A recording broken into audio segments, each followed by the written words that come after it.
많은 분들이 기독교 신앙에 대해서 아직도 굉장히 어렵게 생각하시고 또 굉장히 이렇게 타 종교와 많이 믹스돼서 생각하시는 분들이 많이 계신 것 같습니다.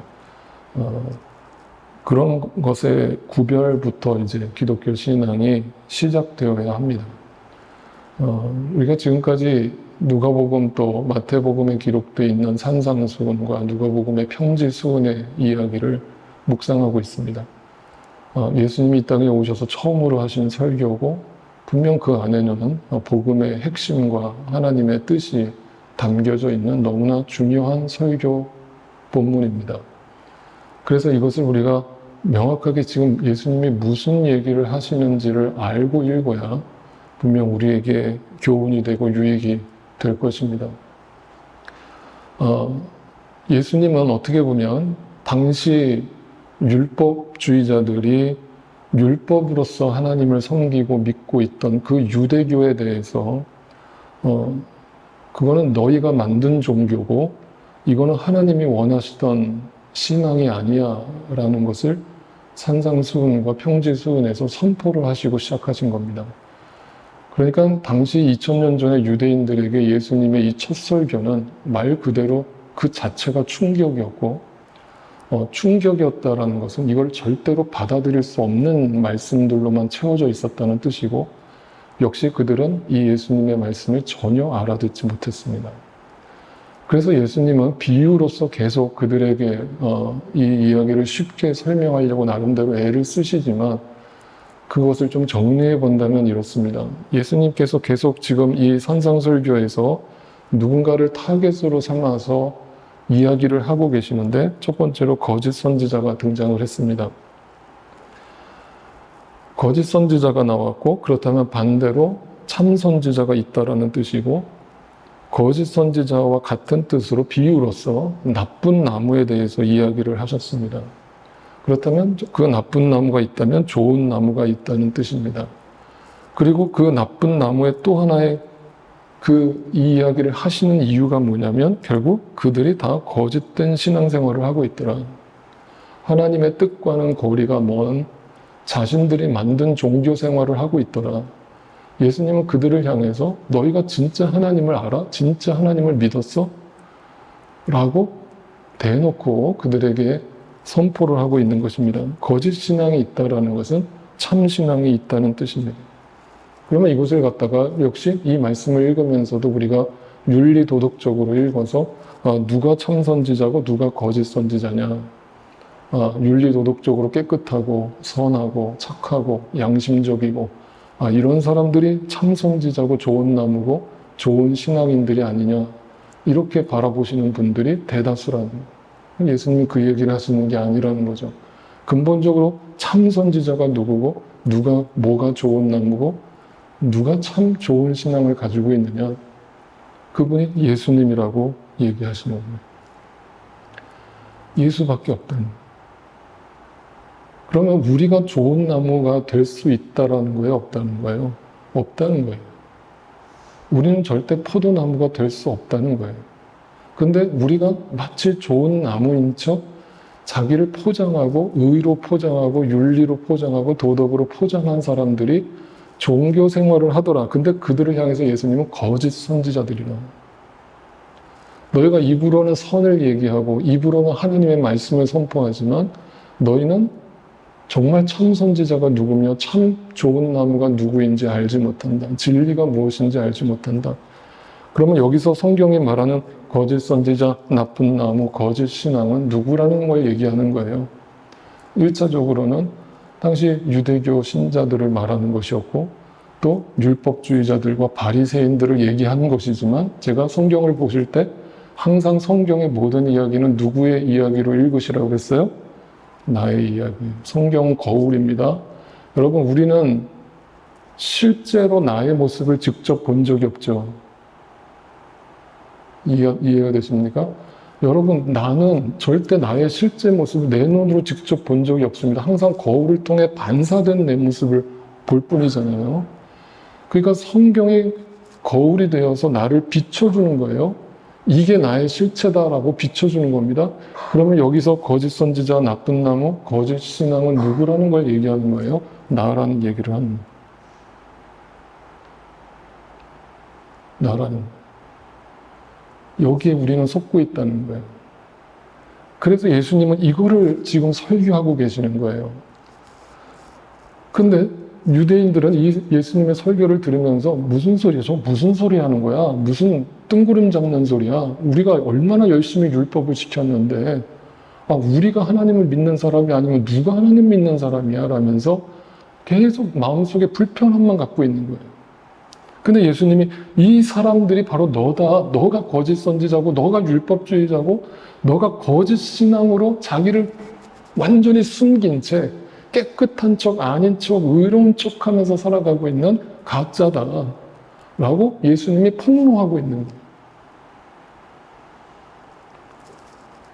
그런데 이 사람들은 이것을 보지 못해요. 그래서 여러분 제가 말씀드렸지 않습니까? 믿음이 우리 안에 들어오지 않으면 하나님이 보이지 않는 건 당연하거니와 제일 먼저 누구를 보지 못합니까? 누구를 보지 못해요? 나를 보지 못합니다. 이 나의 실체가 가려져 있는 거예요. 안 보이는 겁니다. 그래서 나는 꽤 괜찮은 존재라고 이 세상에 특히 지금 21세기에는 심리학이 발달하면서 자존감을 높여주는 말들이 얼마나 많습니까? 유튜브에 들어가 봐도 얼마나 좋은 강연들을 우리는 들을 수 있어요. 그 강연들을 듣다 보면 막 내 자존감이 높아져요. 맞아. 나 꽤 괜찮은 사람이지. 나 할 수 있지. 근데 여러분 그거는 기독교가 얘기하는 진리와 정반대 이야기를 하는 거예요. 성경은 아니 너는 그게 가려졌기 때문이야. 너의 실체를 보지 못하고 있기 때문이야. 너는 선악과를 먹은 하나님 앞에서 너 스스로가 하나님이 되겠다고 선언을 해버린 네가 바로 소경이고 맹인이야. 이 영적으로 눈이 가려져 있는 사람은 역시 예수에 대해서도 보지 못하죠. 누가 참 선지자고 무엇이 진리이고 무엇이 본질인지를 전혀 보지 못한 채 교회를 왔다 갔다 하는 거예요. 그러니까 역시 여기에도 눈이 가려졌어요. 자기를 보지 못하고 진리를 보지 못하는 자, 이들을 성경은 소경이라고 불러요. 그러면 제일 먼저 우리가 예수님을 만나기 전에 일어나는 반응은 뭐예요? 반응은 뭐예요? 반응은 뭐예요? 찔림이죠. 찔림이죠. 그 찔림이 그냥 양심의 찔림 정도가 아닙니다. 내가 뭐 가다 구멍가게에서 아이스크림 하나 훔쳐가지고 생기는 그런 양심의 찔림이 아니라 근본적으로 나는 죄인이라고 하는 것에 대한 고백이에요. 내 안에 절대 선한 것이 존재하지 않으며 내 안 것에 절대 의가 나오지 않는다라는 걸 보게 되는 겁니다. 이걸 보고 나서 그 다음 뭐가 보여요? 나에 대해서 실망을 했잖아요. 나에 대해서 실망을 했으니까 나에 대한 기대치가 있어요? 없어요? 없어요. 나에 대해서 포기를 한단 말이에요. 내가 포기를 하면 비로소 뭐가 보이는 거예요? 내가 포기를 하면 허무함으로 끝나요. 여기서 끝나면 그냥 깨달음으로 끝난단 말이에요. 여기까지 얘기하는 종교가 불교예요. 아시겠습니까? 불교는 결국 나를 발견하는 종교거든요. 불교는 그래서 내 안에 진리가 있다는 거예요. 내가 부처라는 거예요, 원래가. 아시겠죠? 그래서 널바나 열반에 들어가면 득도하게 되면 내가 결국은 부처였다는 걸 깨닫게 된다는 거예요. 그래서 불교는 깨닫는 종교예요. 그런데 외부에 신이 있다는 걸 믿지 않아요, 불교는. 그래서 엄격하게 말하면 불교는 종교가 아니에요. 왜냐하면 신이라는 존재를 믿지 않아요, 불교는. 부처는 신이 아니에요, 여러분. 아시겠죠? 부처님은 그냥 내 안에 있는 어떤 또 다른 자아예요. 그 자아를 깨달았다 이거예요. 내가 내 안에 궁극적인 선이 있었는데 그 궁극적인 선을 깨달았다. 그런데 기독교는 뭐냐면 아니야. 네 안에서 절대 그 힘이 나오지 않아.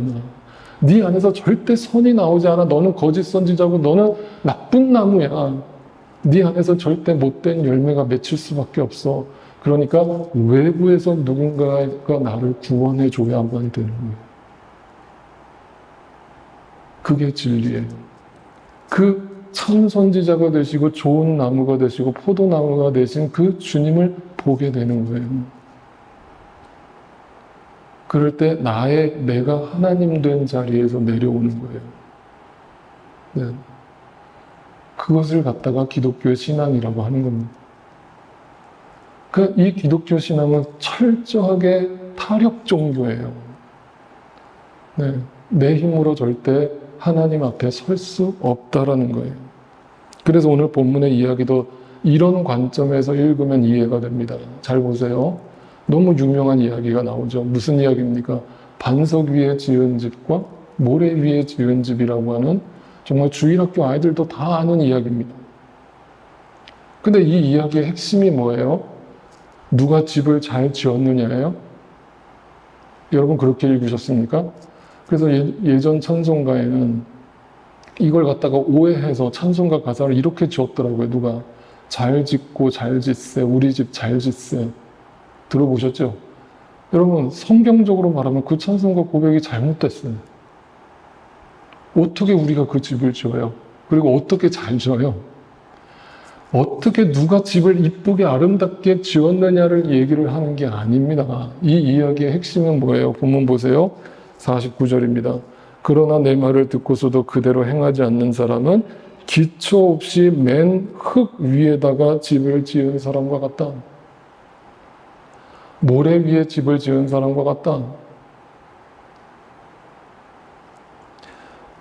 이 비유를 예수님이 하신 이유는 유대인들은 당시 팔레스타인 지역에 살던 사람들은 이 비유를 단번에 이해를 했어요. 왜 이해를 했냐면 당시 사람들은 그 팔레스타인 지역이 아시다시피 그 사막 기후 아닙니까? 그러니까 이제 건기가 오면 이제 땅이 완전히 바싹 말라버려요. 그러면 그 진흙이 딱딱하게 굳어요. 그걸 갖다가 와디라고 하는데 그 와디가 딱딱하게 굳으니까 그 위에다가 길을 만들고 거기다가 집을 만드는 사람들이 있는 거예요.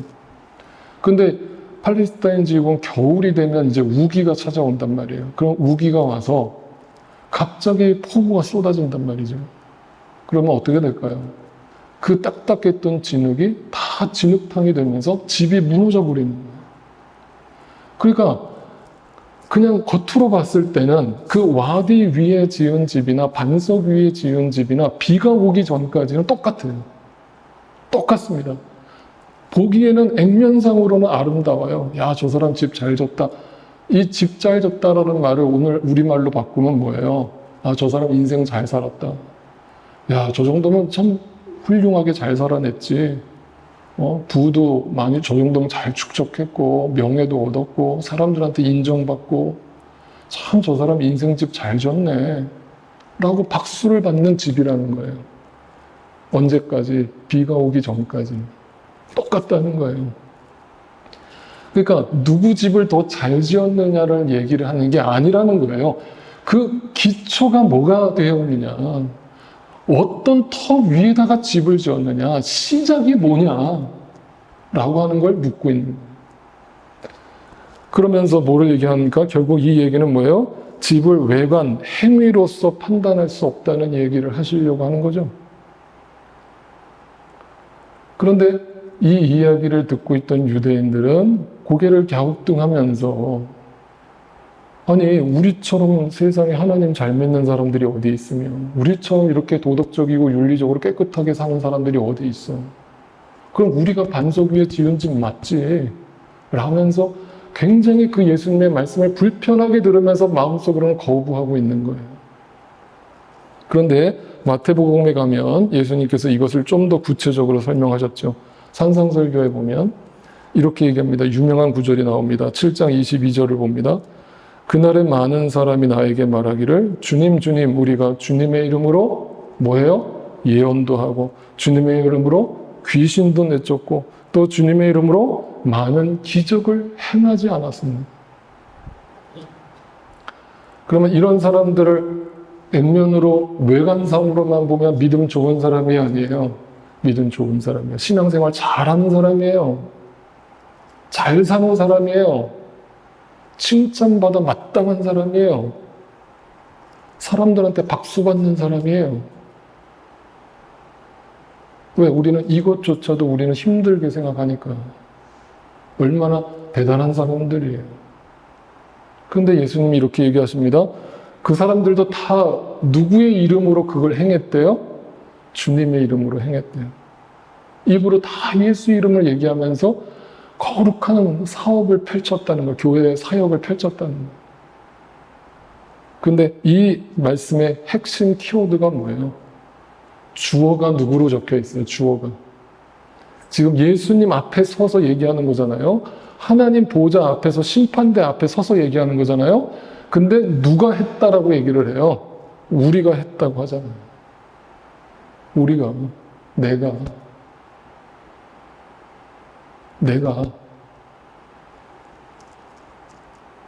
거짓 선지자인데, 내가 나쁜 나무인데 내가 뭘 했다고요?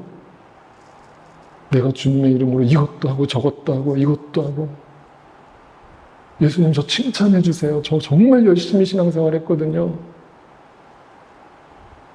라고 얘기할 사람들이 많아요, 적어요? 많아요. 이게 충격인 거고. 이게 충격인 거고. 그 심판대 앞에 섰을 때 저도 그렇고 여러분도 그렇고 하나님 앞에서 이 소리 듣는 게 제일 무서운 거예요. 야, 그거 다 너 좋아서 했잖아. 야, 너 입술로는 내 이름 얘기하고 하나님 위에서 하나님 영광을 운운하면서 사역을 했지만 결국 다 네 중심에는 다 너 위해서 한 거잖아. 너 드러내고 싶어서 한 거잖아. 이 소리 듣는 게 가장 큰 충격입니다. 이걸 어떻게 아느냐? 그럼 이걸 어떻게 방지하느냐? 열매로서 안다라고 지난주에 예수님 말씀하시는 거예요. 반드시 예수 그리스도를 통해서 반석 위에서 집을 짓는 사람은, 좋은 나무를 통해서 열매를 맺는 사람은 하나님이 원하시는 열매가 나타날 텐데, 그 하나님이 원하시는 열매가 나타나지 않고 인간적인 열매만 수두룩하다면 너를 다시 돌아봐. 너 자신에게 속고 있는 것이 아닌지, 네 안에 사탄에게 속고 있는 것이 아닌지 돌아봐 라고 예수님이 설교하고 계십니다. 그러니까 이 말씀은 우리에게 두렵고 떨림으로 다가온 것이고, 절대로 우리가 하나님 앞에서 안전한 사람이 없다라는 것을 증언해주고 있는 겁니다. 그러면 잘 들어보세요. 여기서 우리가 했다라고 하는 것은 결국 인간이라는 존재, 죄된 인간의 실체는 뭐냐면 다 자기 영광으로 취하더라는 거예요. 그런데 우리는 어떤 존재로 하나님께서 창조하셨다라고 말하느냐? 이사야 43장 7절을 보세요. 나의 이름을 부르는 나의 백성, 나에게 영광을 돌리라고 창조한 사람들, 내가 빚어 만든 사람들을 모두 오게 하여라. 여기서 하나님이 뭐라고 선언하세요? 나에게 영광을 돌리라고 창조한 사람들. 그 영광은 누구만 받으셔야 돼요? 하나님만 받으셔야 돼요. 주님만 드러나야 돼요. 주님만 받으셔야 돼요. 나의 이름도, 나의 어떤 노력도, 결과도, 내가 만들어낸 어떤 눈에 보이는 열매도 다 하나님의 영광 뒤에 가려져야 돼요.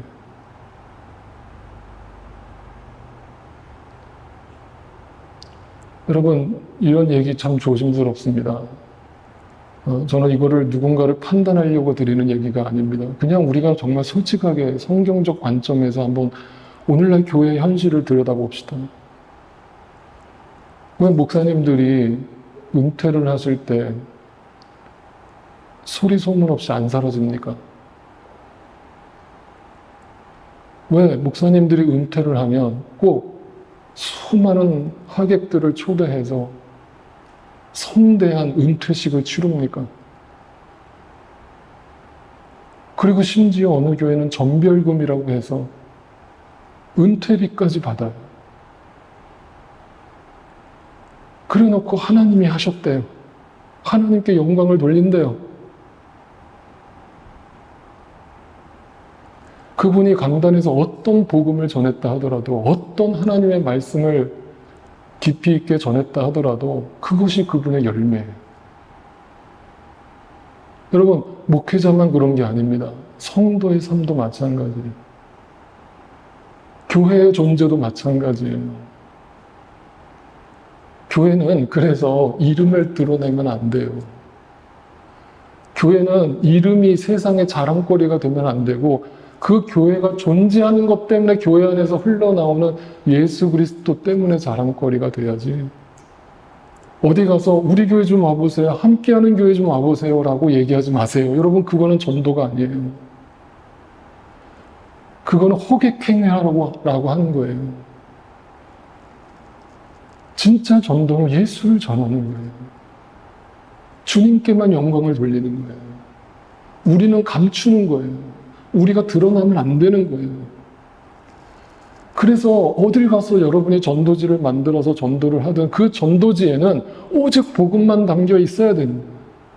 거기 교회 이름 적을 필요 없어요. 담임 목사 이름 적을 필요 없어요. 그분이 정말 그 복음을 듣고 마음이 열렸다면 본인이 사시는 가까운 교회에 건강한 교회를 찾아서 가세요라고 권면하는 게 맞는 거예요. 뉴욕에 사세요? 저희가 버스 보내드릴 테니까 우리 교회 오세요. 우리 교회가 좋은 교회예요. 아니,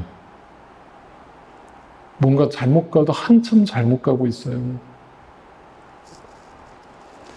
이렇게 인간이라는 존재는 선악과를 따먹고 자기 스스로가 선악을 판단하면서 하나님이 선과 악을 판단해주고 하나님이 선과 악을 분별해주는 게 아니라 자기가 하나님이 돼서 이거는 선이고 이거는 악이다라고 스스로 판단하는 자리에 올라선 거예요. 그래서 함부로 남을 정죄하고 판단하는 일을 서슴지 않고 자기 자신 안에 있는 들보를 보지 못하는 거예요.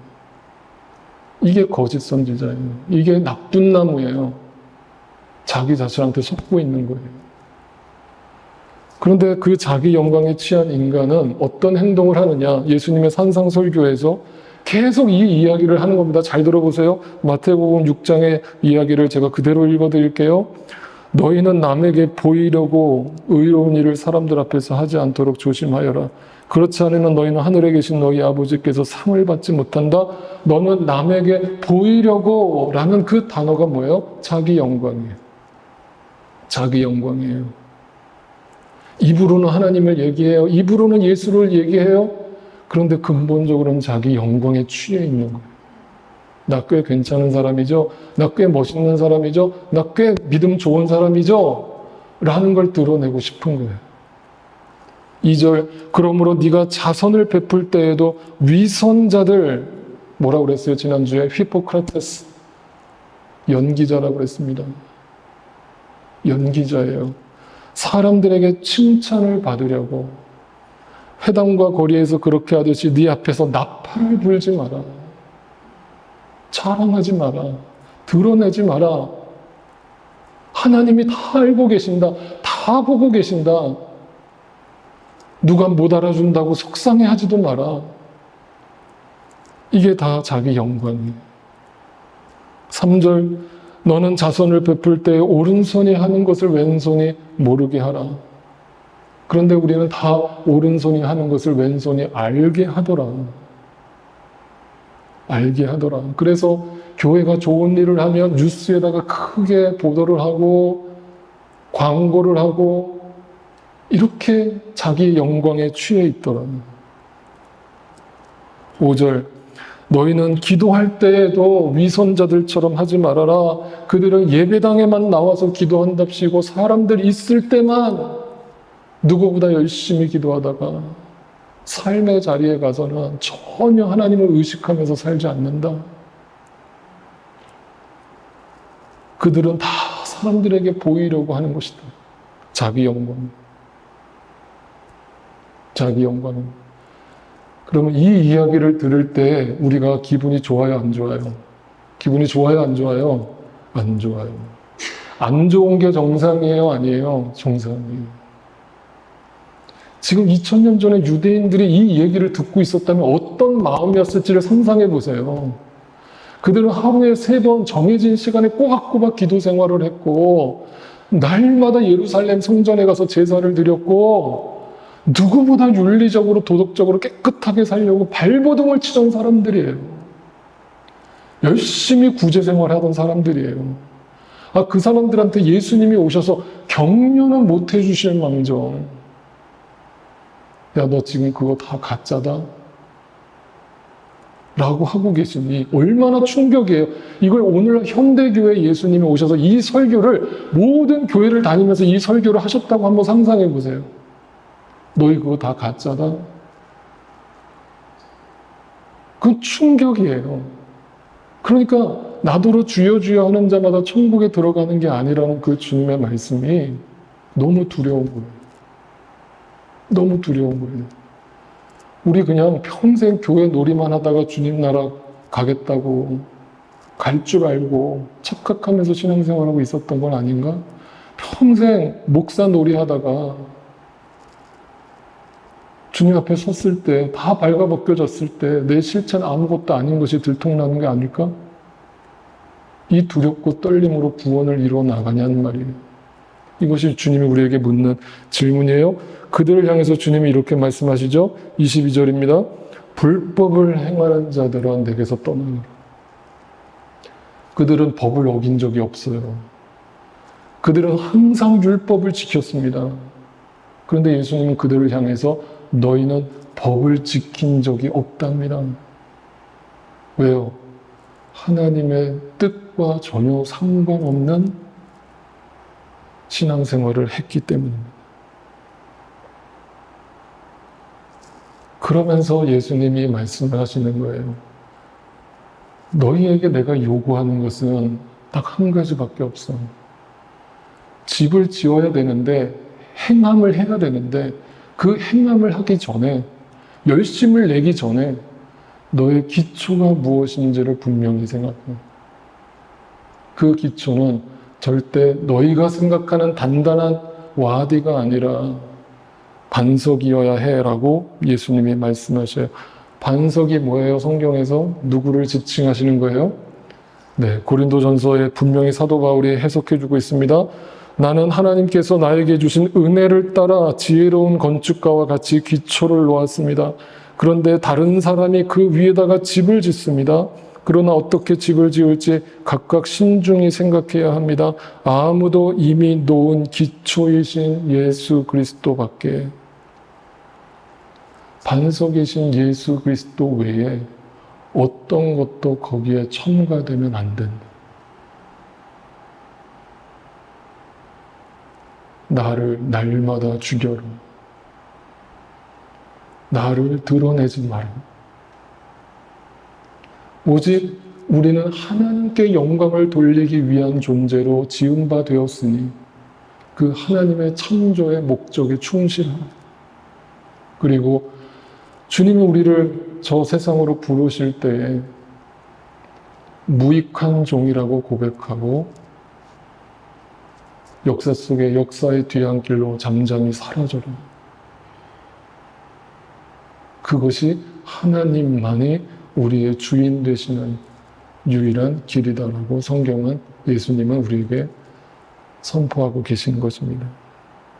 그런데 많은 사람들이 여전히 그 맨흙 위에다가 집을 짓습니다. 열심히 집을 짓습니다. 열심히 봉사합니다. 열심히 종교적 행위를 합니다. 그리고 그걸 열심히 하라고 또 강요합니다. 그렇게 신앙생활하면 신앙생활 잘하는 것이라고 또 칭찬을 해줍니다. 그렇게 해서 내가 예수 잘 믿는 줄 알았습니다. 그런데 인생에 꼭 한 번은 물살이 찾아옵니다. 이전 번역에서는 이 물살이라는 단어를 창수라고 번역을 해놨는데 그게 더 적절한 번역이에요. 창수라는 게 뭡니까? 홍수가 들이닥칠 때, 여러분, 홍수는요, 밑에서부터 서서히 차오르지 않죠. 갑자기 댐이 무너져서 물이 쏟아져 나오는 것처럼 갑자기 물이 날벼락처럼 쏟아져 들어오는 것이죠. 그러니까 도망갈 틈도 없이 사람들이, 홍수가 나면 침수된 지역에 사는 사람들은 자다가 그냥 가는 거 아닙니까? 도망갈 시간조차 주지 않아요. 그러면 성경에서 창수, 물살 이런 단어들이 나오면 다 뭐와 연관된 단어입니까? 네, 심판의 때를 말해요. 우리가 계속 누가복음을 읽어가겠습니다만 누가복음에는 부자들에 대한 이야기가 유독 많이 나옵니다. 그 부자들은 단지 물질적인 부를 누리던 사람만을 지칭하는 건 아니에요. 바로 내가 하나님이 되어서 살아가는 존재들이 다 부자입니다. 그 부자들은 절대 나는 오늘 죽지 않을 거라는 확신 속에 이 유한한 시간을 살아냈습니다. 근데 누가복음에서 예수님은 그 부자를 향해서 이렇게 선언하죠. 어리석은 자야. 어리석은 자야. 오늘 밤 너에게 홍수가 들이닥쳐서 내가 너의 영혼을 도로 찾을 때 네가 그동안 열심히 쌓아두었던 너의 행위와 너의 업적들이 다 누구 것이 되겠느냐. 아직도 그 거짓 속에 거짓된 실체 속에서 빠져나오지 못하고 마치 내가 뭔가를 이룰 수 있느냐 착각하면서 살아가느냐라고 누가복음의 예수 그리스도는 우리에게 계속해서 선언합니다. 이 이야기.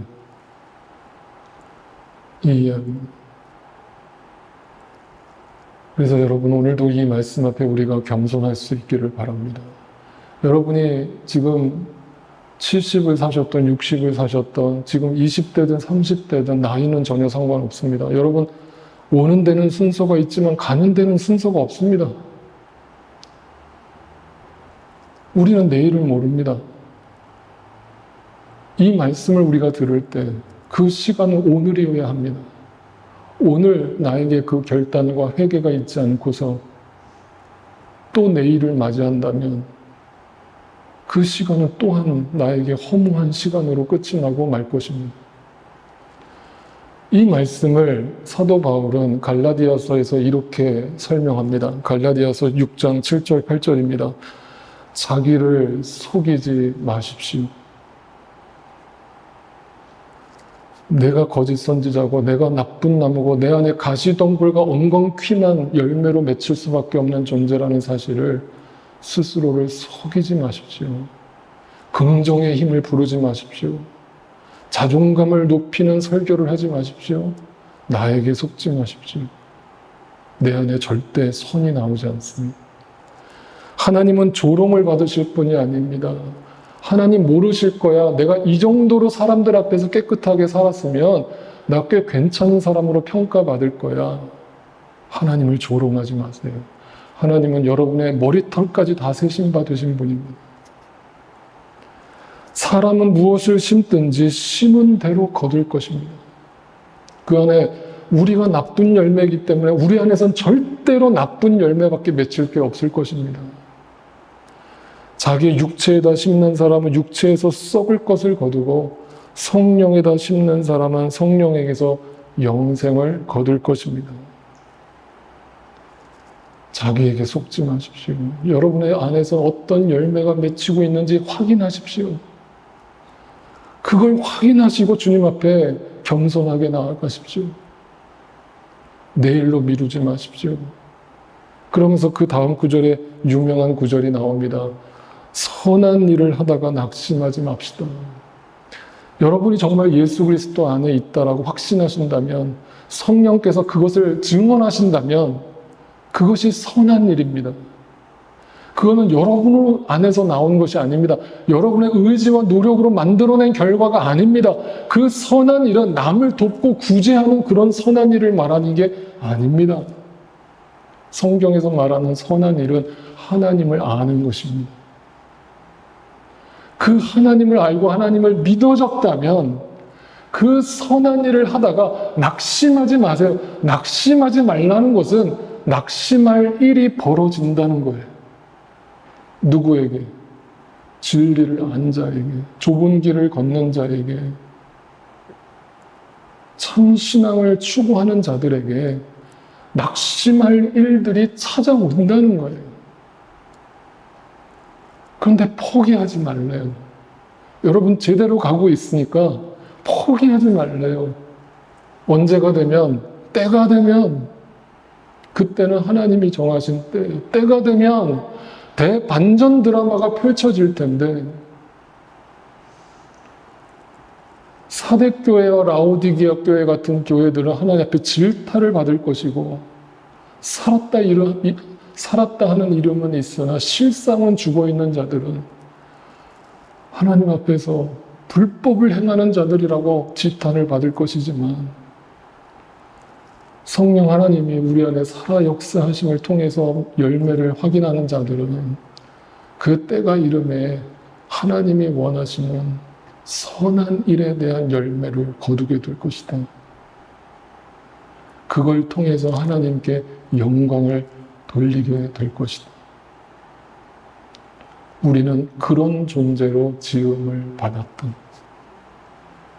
여러분과 저를 다시 한번 돌이켜보시고 나의 실체를 보셨다면, 그걸 통해 나에게서 답을 찾지 못하셨다면, 내 안에서 내가 돌을 닦아서 그 안에서 무슨 진리를 발견하려고 하지 마시고 외부에서 나의 구원자가 되시는 그 예수 그리스도로 말미암아 거기에 소망을 두시고 거기에 내 인생의 목적을 두시고 그것이 나에게 주어진 유일한 답인 줄 아시고 이 선한 싸움을 끝까지 싸워나가시는 저와 여러분이 되시기를 주님의 이름으로 축복합니다.